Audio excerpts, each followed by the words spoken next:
I will say I am gonna make a really bad physics joke and call Armageddon a sci-fi horror because of how bad the math is. So what's the joke?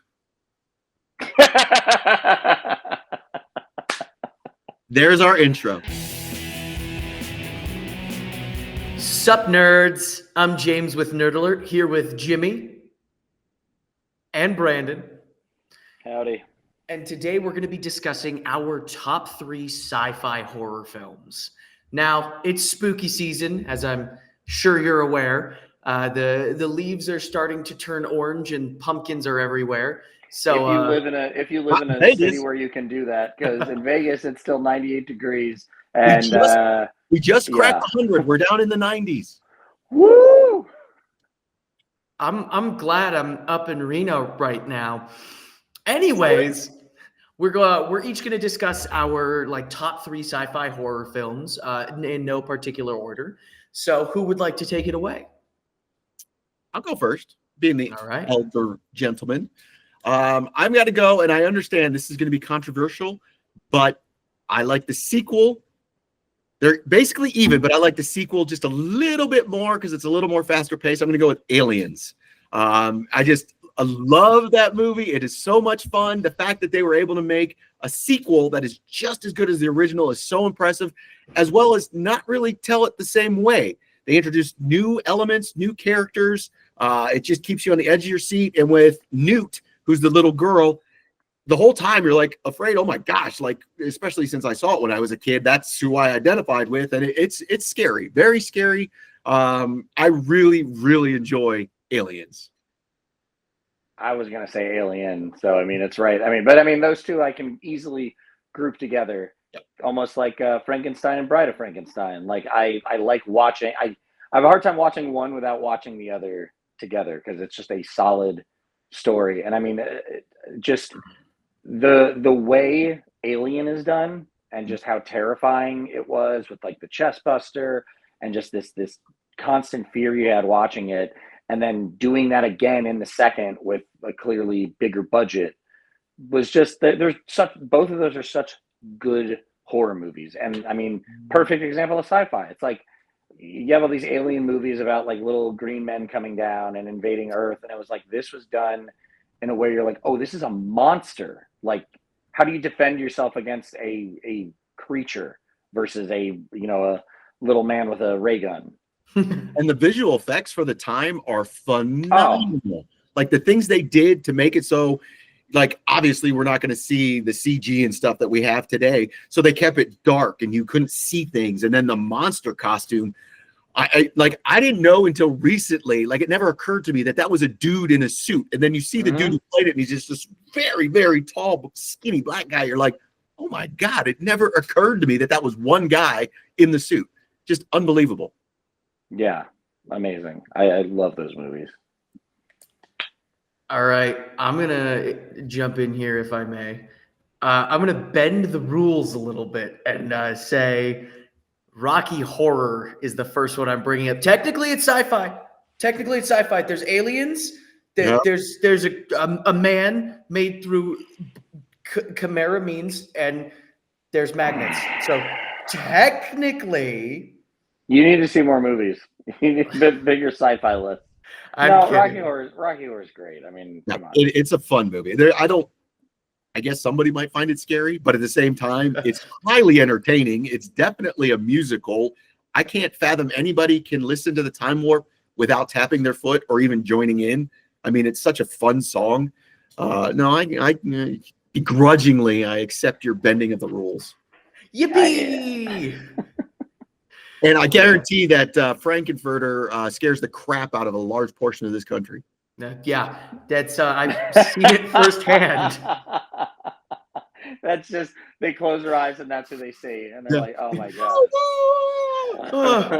Yes, it is. It's a brilliant film. You can watch it and shut your brain off, or you can watch it and realize how weirdly complex it is, and it is just a fun time all around. And once you watch it enough and you start singing along, it's just so much fun. There's no other way to describe it other than it's a good time all around. Unless you're stuck up, then why are you even watching it?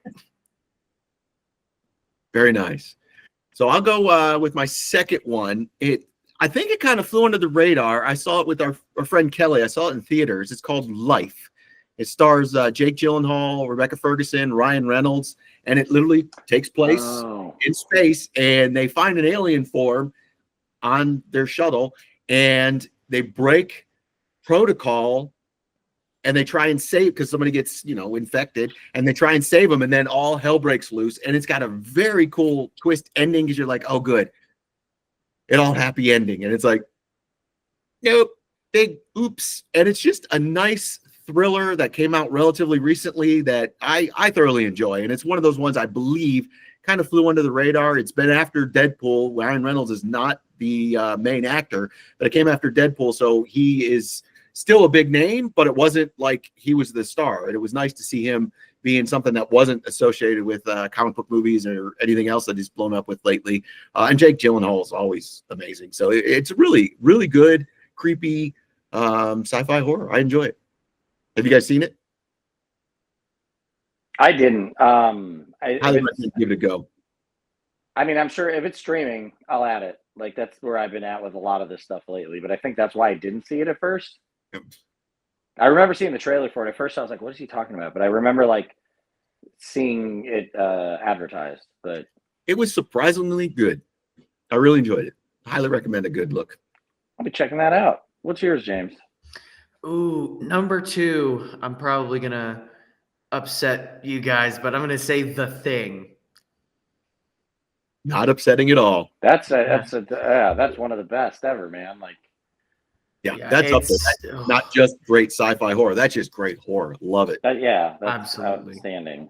It's incredible to me because as someone who loves science fiction and is studying science, The Thing never goes too far. It never explains too much. It never tries too hard to be more than it is. It just is. And that is what makes it so terrifying, is that you have an alien life form that can mimic any biological creature it comes into contact with. And so that immediately ups the ante, because now you don't know if it's your comrade, your brother in arms, or the dog.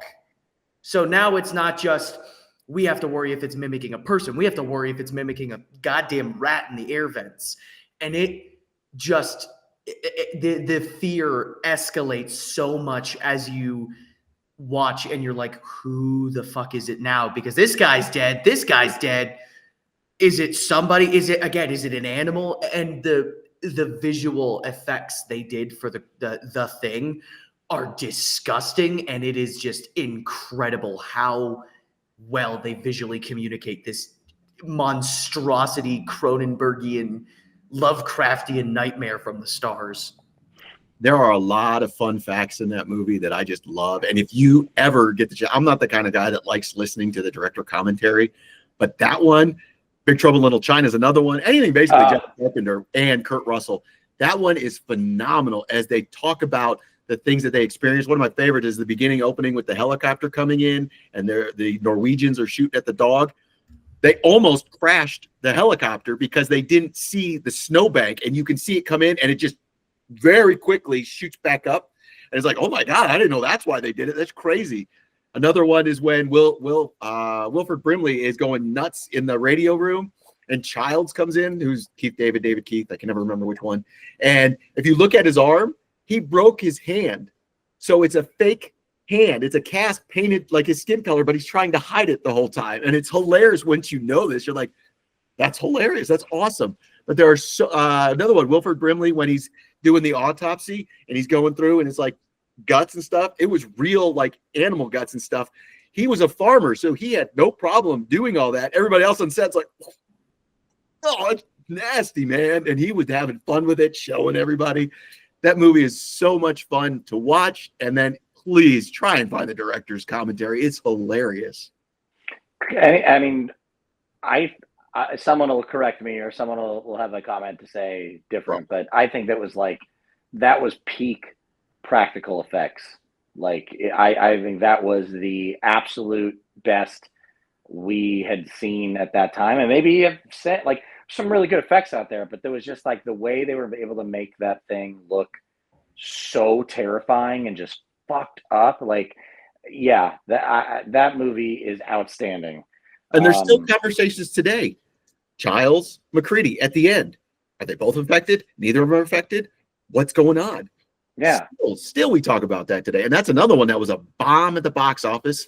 The joke is everybody wanted to see the friendly alien, E.T. Nobody wanted to see the thing. And now it's like regarded as one of the best horror films. And I'll even say I enjoyed the prequel. I'm not saying it's as good as the thing, but the prequel was pretty entertaining as well. I think they did a good job of tying it in. Like, I thought it was good, but yeah, I'm not also not saying it's as good because but it's enjoyable. I didn't hate it. Somebody's going to correct us like, you love the prequel more than anything. I'm like, I didn't say no, did not. I mean, prequel doesn't have Kurt Russell.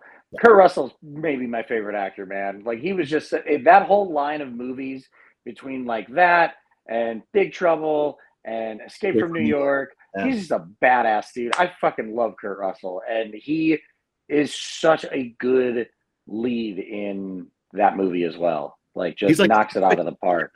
Like, he doesn't want to do it, but literally nobody else is going to do it. So he's like, this sucks. I guess I'll do it. I love yelling out the diabetes commercial when he's hacking up the computers. I'm like, I check my blood sugar all the time. I'm like, that's the way I watch that scene. Well, I want to see. I should look this up. Wilford Brimley was probably like 20 or something. And you're like, dear God, he looks like he's 100. That's insane. When I told somebody that was Wilford Brimley, they were like, no, it's not. And I was like, no, that right there is Wilford Brimley. And they Googled it. They were like, wow. Yeah. All right. Are we going to move on to, does anybody else have any other top twos? I sort of agreed with all of yours because it's interchangeable, but yeah, I mean, the only other one I would throw out there is just because it's just classic is Frankenstein. I mean, I love that movie and always have, and that and Bride, kind of like Alien and Aliens, I always have to watch together. I feel incomplete watching one without the other. What's funny about that is it doesn't click that it's sci-fi to me, but it totally is sci-fi. You're bringing somebody not back from the dead. You literally created a living thing from used body parts, and it's totally sci-fi. I always just kind of picture it as a monster movie, but no, you're 100% right. It's sci-fi. That's awesome. Yeah, and it's, as someone who has only read the book, it's like it hits you over the head once it clicks in your head. That's like, oh God, this is biotechnology. This is actual science people have been trying to conduct. And Mary Shelley wrote it, and we had a movie about it in the 30s? Or was it the 20s? 30s. In the 30s, like predicting this kind of technology. And it's like, wow, it is a sci-fi well ahead of its time. Yeah. And that's a good point. That's one of those ones where the original, it stands up. Like, there's not many movies from the 1930s where I'm like, oh, I gotta watch this. Like that. Those hold water still. I know, but that one, you're like, when his interaction with the little girl, it's like, oh my God, it's like heartbreaking, and it really, it's like it's horrific, but in a way that's like touching, and you're like, man, he's a monster, but he doesn't mean to be a monster. It's so good. Good call, Brandon. All right. As we move into our tippity top, again, this was in no order, so I don't know why I'm saying tippity top. Would anybody like to start us off? I will go again with a Danny Boyle. Again, another one that flew under the radar with my boy, Killian Cillian, Sunshine. Killian Cillian. I love Sunshine. Like, I even forget about it myself at times, but not many people have seen it. And it's such a great horror sci-fi. The cast is unbelievable. I will defer to the gentleman from in college. I have no idea if the science is accurate. I don't care. It's just so.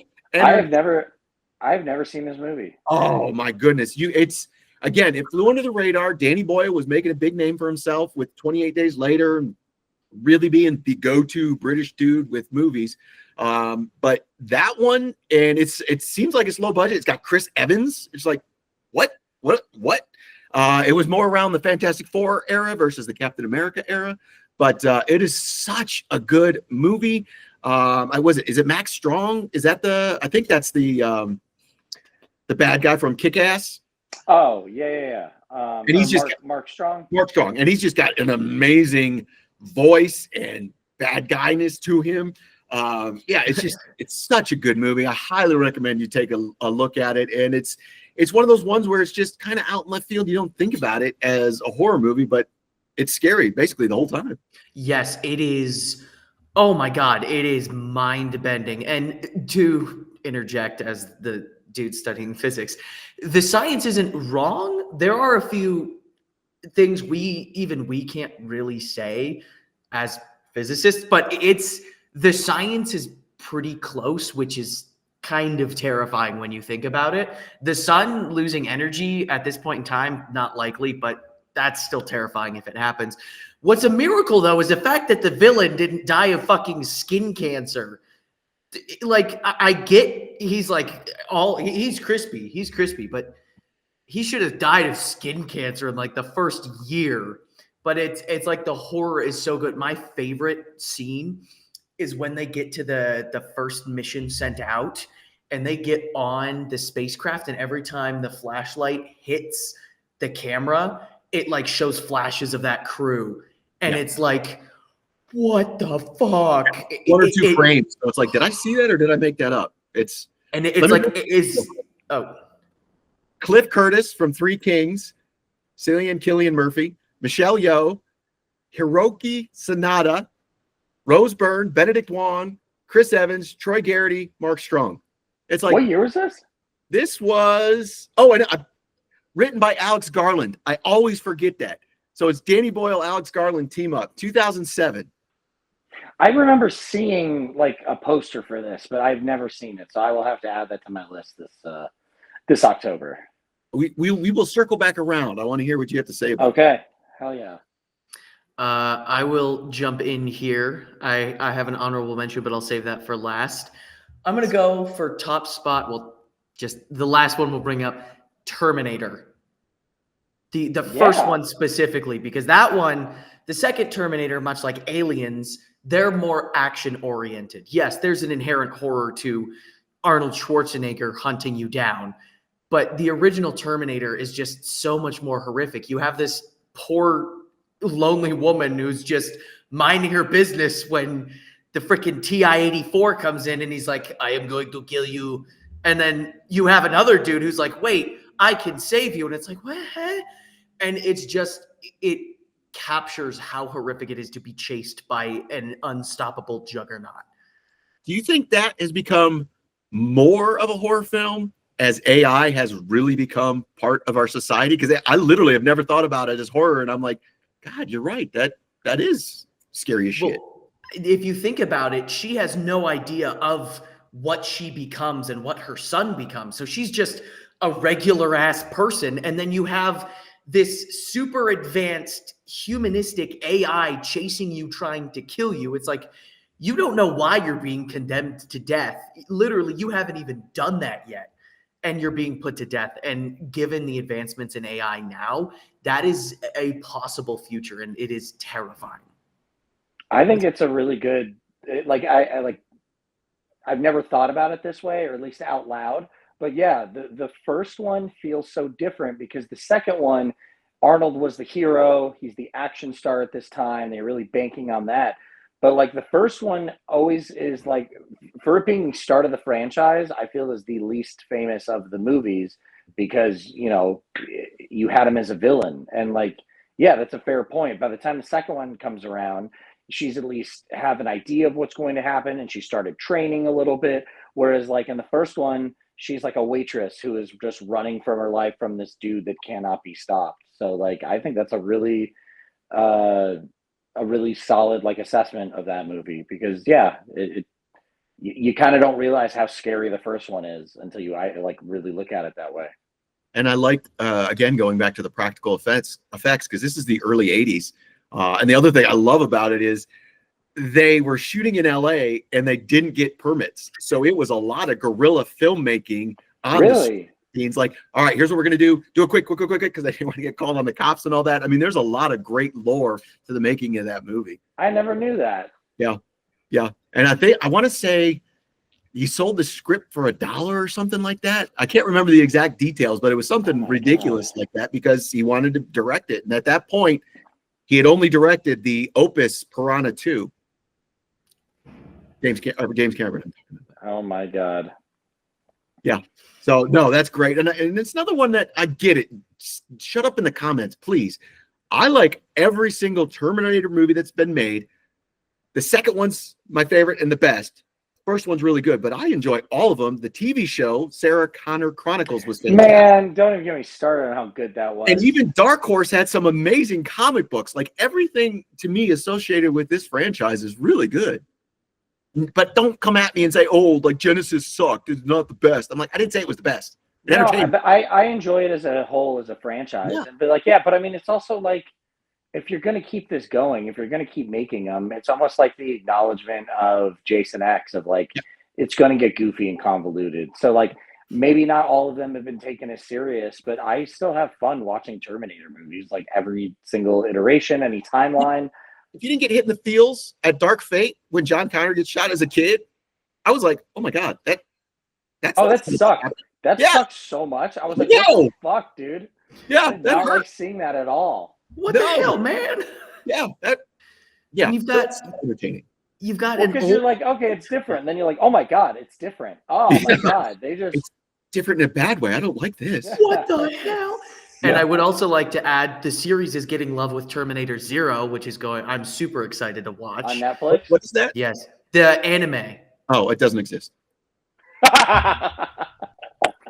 Like I didn't know it existed. Come on, man. I was like, he literally told us he was thinking about watching it.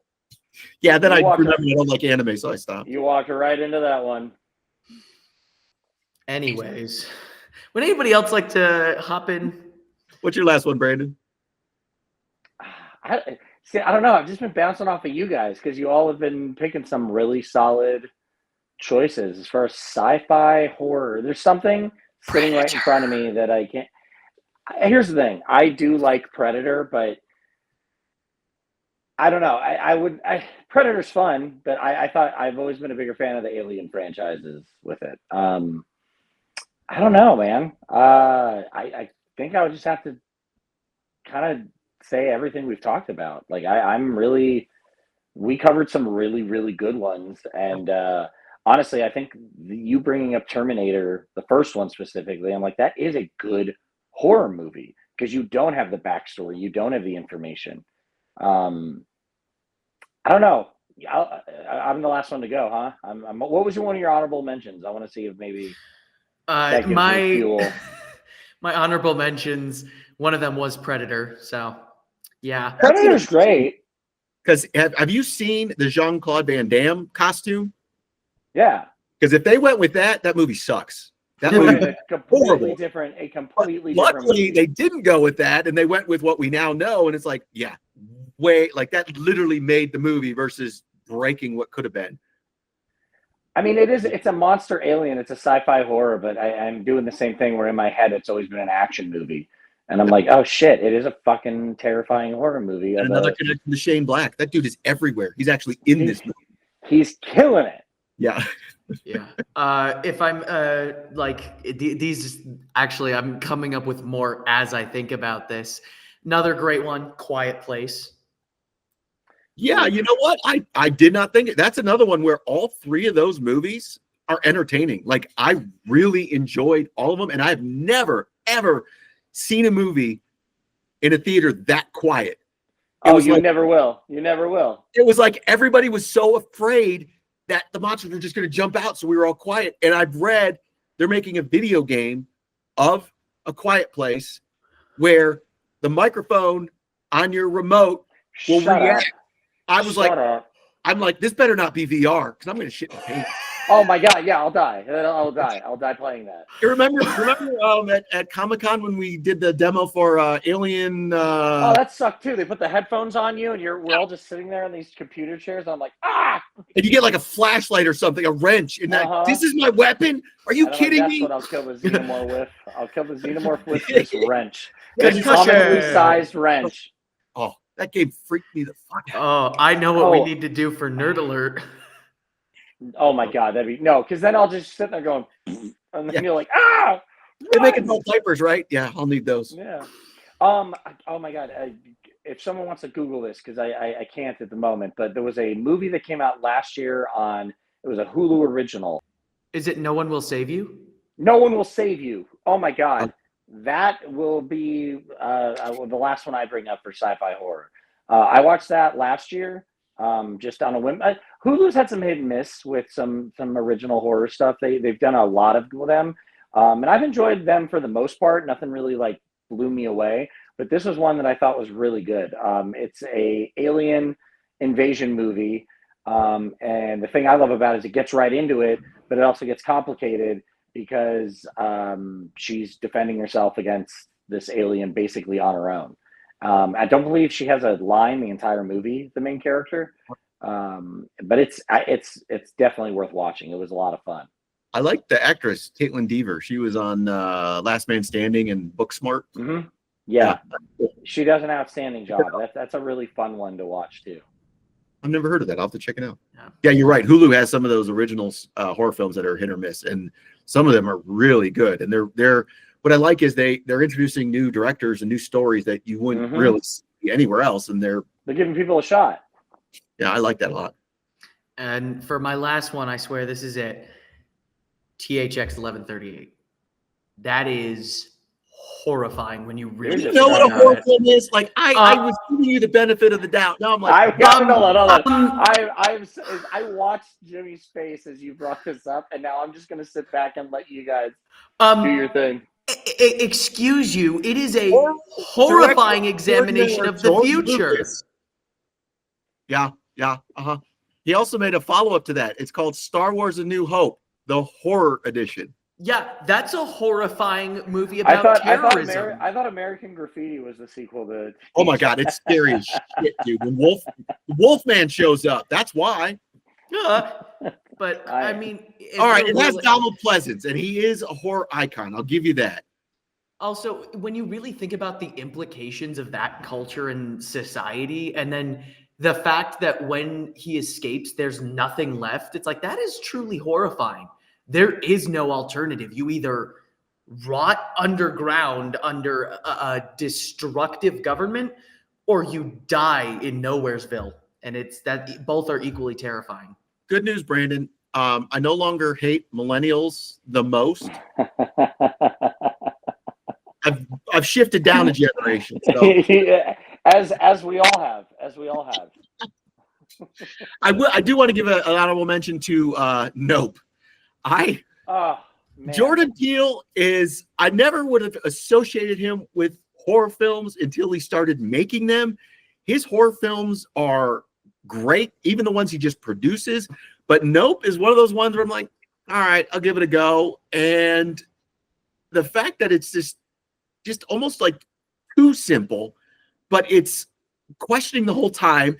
And I almost forget it is sci-fi until you're like, oh yeah, it's just this random thing in the clouds, and you don't know what's going on. And you're like, oh, what? Okay, cool. And the monkey storyline is like, yeah, you hear those stories all the time. And it's like, we used to shoot movies all the time in the 70s and 80s with monkeys. And you're like, oh my God, that's horrible. I want to give that one an honorable mention. I think that one's a really good, underrated one. Did we say 28 Days Later?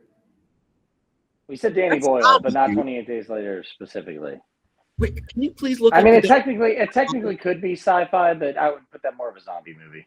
Literally every sci-fi. Every zombie movie, with the exception of ones where they're like being raised through necromancy, are science fiction because it's a type of virus that is infecting the body and is reanimating it. We have found viruses. This kid? Who invited this guy? You were literally one of this is my trick, right? Is that what we're saying? This is your fault. You were the people who had me as Third World. I am sorry. I brought this upon you. This is my horror sci-fi right now. This kid. Yeah, his horror sci-fi is seeing all the calculus work I do on a daily basis. For reals. I was a history major. Oh yeah, that sounds like a horror show to me. You guys want to learn integration? So How thanks I for turn this watching, thing off. guys. That was our horror sci-fi segment with Brandon and Jimmy. Oh.